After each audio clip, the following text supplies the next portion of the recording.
Good morning, Hank. It's Tuesday. Why is this fella given to me by a nerd fighter in Germany doing his happy dance? Because Amazon.com just named The Fault in Our Stars one of the 10 best books of 2012. I don't mean books for teenagers, I mean overall books. Like I'm right behind Dave Eggers and inexplicably ahead of Junot Diaz. Hank, as a novelist, I really believe in the power of the precisely chosen word, so all I can say about this news is Schmergerberg! In other news, hold on, I have to change shirts. I'm feeling anxious without my collar. That's better. So Hank, over the last few days, the Yeti and I have been on an organizational binge. And this has allowed me to come across all kinds of things I haven't seen in years, like this Venn diagram from Brotherhood 2.0, and also much of my early work, like the best New Year's resolution ever, Happy New Year streamers. I found misprinted EcoGeek business cards from back in January of 2007. I also found books that other people have written, like Q and the 3 Tubs of Vaseline, which really does not make sense unless you've read Paper Towns. And Debbie Kiddo's Pants Power and his Power Pants. I found old high school literary journals featuring a story by me in which the main character dies, a story by me in which the grandfather dies, and a story by me in which the main character dies. And I found a book about me and my fun times. Here's a picture of me traveling in a spaceship. It's also a picture of a man with no torso who's been imprisoned in a triangle. I also found lots and lots of report cards. Incredible potential as an English student, but he's reached a juncture where he just can't mail it in anymore. It is safe to say that John underachieved this year. If he takes French 3 next year, he will need to take much greater care in his daily preparations. John went into a tailspin in this course during the last 6 weeks. While John has a wonderful capacity to convey empathy for people in the past, her analyzing of historical writings has room for improvement. Well, I think that your pronoun use has room for improvement. This is essentially what my report cards look like all the way back to like elementary school. Then I came across this one from 3rd grade and I was really excited because I got all A's. Yeah, it's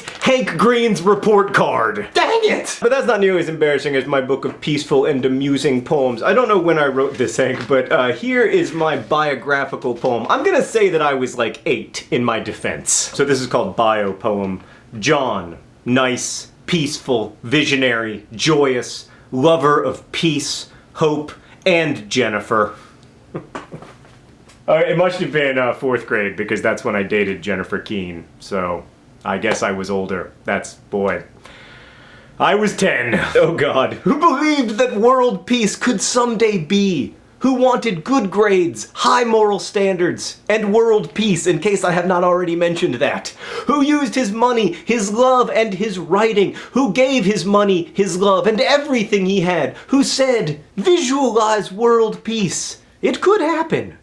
Green. I don't know why the first line of the poem is my first name and the last line of the poem is my last name, but I'm worried that it's because I wanted the middle of the poem to be my nickname. You know, like Sonny Night Train Liston or Ricardo the Bunsen Burner. I think I might have wanted to be known as John, nice, peaceful, visionary, joyous, lover of peace, hope, and Jennifer, who believed that world peace could someday be, who wanted good grades, high moral standards, and world peace, who used his money, his love, and his writing, who gave his money, his love, and everything he had, who said visualize world peace, it could happen. Green. So like the reason the Yeti and I have been going through this stuff is that I'm donating all the drafts of my books along with correspondence with my editor Julie Strauss-Gable to the Grummond Children's Library at the University of Southern Mississippi, which means that all the manuscripts will be archived there forever, which is awesome, partly because it means I will be sharing a room with the manuscripts from like A Wrinkle in Time, Peter Rabbit. They have like thousands of famous manuscripts, but I am greatly honored that the Grummond Collection is including my work in their library. I'm so psyched. Hank, DFTBA, Nerd Fighters, I will see you on Friday. I did that wrong. It's Nerd Fighters, DFTBA, everybody DFTBA, and then Hank, I will only see you on Friday. Nerd Fighters, I will see you in comments.